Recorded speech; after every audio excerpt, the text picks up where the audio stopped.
Chris Mureithi is the founder and CEO of Premier Group Limited. He's the author of 3 books, namely What Makes You Special, The Shallow End, and The Realities of the 21st Century. He is also a regular contributor in the Daily Nation newspaper. Chris has worked extensively with youth across various sectors, including churches, academic institutions, and corporations, equipping them with relevant knowledge and skills to help them grow amidst the dynamics of the 21st century. As a public speaker, Chris combines a sense of humor, wit, a great stage presence, and a depth of content in addition to his own life experiences. Please welcome Mr. Chris Mureithi.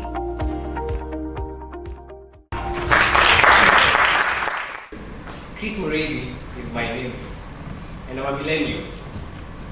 There's nothing particularly life-changing about that bit of information, but I thought you should know. Plus, I'm greatly outnumbered here. I feel like it's an auction. You know? Now, the gentleman who gave the keynote address, Ronnie Osumba, is a man who hired me while I was still in college. He came, he saw, he liked, he hired. Such a short recruitment story, huh? Back then, he was still a senior executive at Safaricom Limited before he decided to try his hand joining the meat eaters, if you know what I mean. And we, the millennials, voted overwhelmingly on Facebook and Twitter. He was winning by a landslide until the material came. He was here. And I was placed in the public sector, corporate sales. And I enjoyed it for a while. I guess I was still wallowing in the euphoria of having been hired into the most profitable company south of Sahara and north of Limpopo. It was a dream come true. But deep down, I knew that sales wasn't exactly my forte. And how did I know this? I had tried my hand in GNLD, multi-level marketing, while I was still in college. And for 2 years, guess what was my total sales? That's right, 0. I did not even as much as recoup my initial investment. And that's how I knew that maybe, just maybe, I wasn't cut out for sales. The only thing I can sell and sell efficiently is myself. No, not what you're thinking. By that I mean, I can charm my way into and out of anything. Especially a traffic offense. That's how I got the job in the first place. But it soon became apparent that maybe I was in the wrong job. I felt that my talents were not being utilized. And I told that to everybody who cared to listen and who was in a position to help, especially him. Nonetheless, I took up a volunteer role in another department where I felt that, at least I'm using my talents. You may be wondering, what are your talents? Okay, I have a passion for talking to people. When I was growing up, I thought, the world is dying to hear my opinion, so I was always talking. And I did really well in that department. I can see some of the members who we worked with. Alan Mutugura is over there. He was one of the members of the committee where I was the chairman. When once a chairman, always a chairman. I guess I'm coming for you. All right. Now, I went to the HR and I told them, guys, I think I'm really good at that, sir, as opposed to what I'm doing now. But our HR systems being run by other group rather than millennials are not exactly what you can call flexible. Therefore, I had to persist doing the same job that, between me and the job, there was no love lost, to be honest. It was just a matter of time before frustration and dissatisfaction kicked in. And I started hating Mondays. Oh, man. Monday morning would come and I'd say, my Lord, why hast thou forsaken me? I would wonder, why on earth is Monday so close to Friday. But Friday is so far away from Monday. It was honestly difficult to wake up in the morning to go to work. Back then I subscribed to the school of thought that, the guy who invented the snooze button should definitely go to heaven. It was my best friend. And while at work, quitting time was at 5 p.m. At 4:30, I would start clearing the desk and saying goodbye to my colleagues and doing all those relationship stuff because I did not want anybody to get in my way as I approach the highlight of my day. At 4:50, I would go to the bathroom. Of course, I had to pee on company time.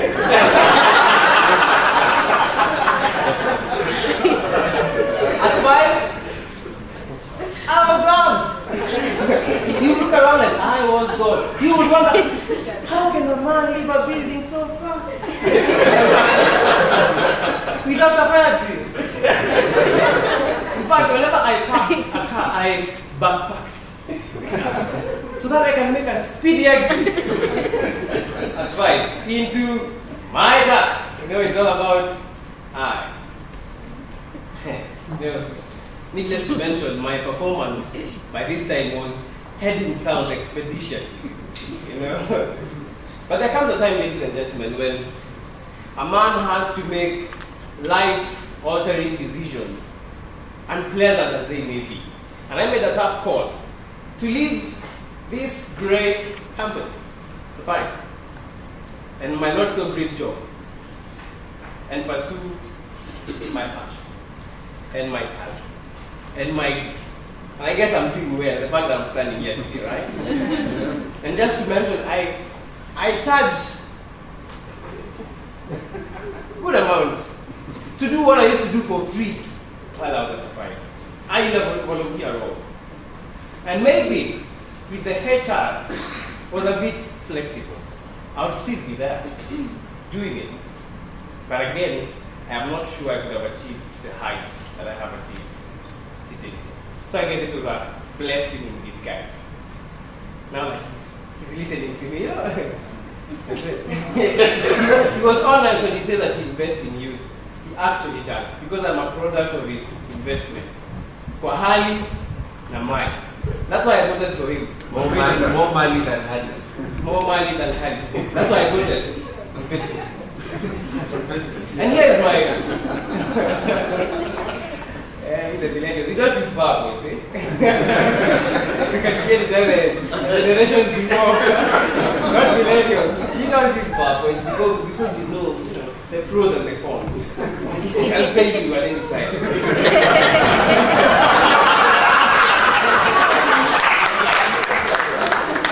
I guess that's something that, you the HR practitioners, you want to be, that you can predict these things before they happen. Here's my take. My millennial informed point of view. I think our HR system are founded upon two fallacious maxims.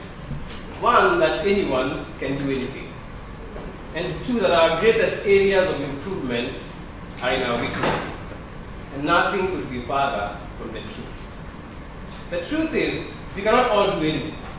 We are cut out to do specific things and do them well. It is biological, not prophetic.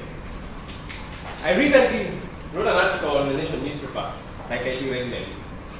And in it I said, you can train a turkey to climb a tree, but it is more efficient to hire a squirrel.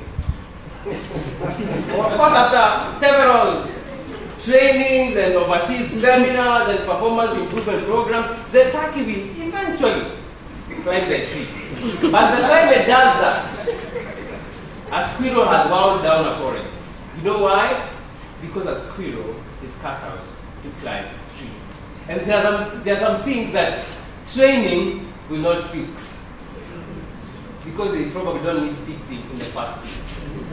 I've been taking so many sales training. Vodafone, consultative account management. Did you do anything to my performance? Zero. Why? Because I was a turkey. You didn't need to climb a tree. Not everyone can do anything.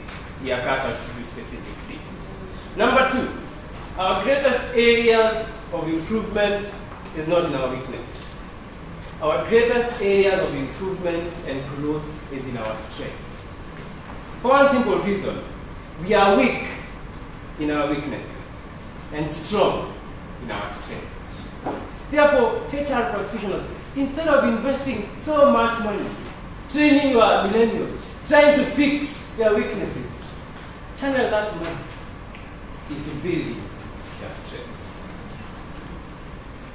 Ladies and gentlemen, do you want to get the best out of this crop of employees who want what they want?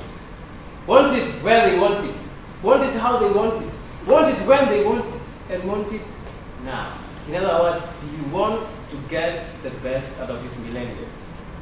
Position them properly. Sounds like common sense, right? You'll be amazed at how common sense is not so common. Position them properly. Getting it right in positioning is equally, if not more important than getting it right in recruitment. Messi, the world's finest footballer, would make of a lousy goalkeeper. Is it for lack of talent? I don't think so. It's a question of what? Positioning. Had I been positioned properly, I would probably still be there. But I thank God that He put me where I ought not to have been. And I say, if there's something I learned in the corporate world, it's what I want to be doing for the rest of my life. And that is sales. Okay. Position them properly. And right now I have 3 books to show for my work. Right? I manage my time, flexibility. I can be making a deal in the comfort of my bed. But the other fellow is busy working to write my check in the office. Why? Because I finally found a place where my talents are recognized. And I am rewarded commensurately to my efforts. Thank you.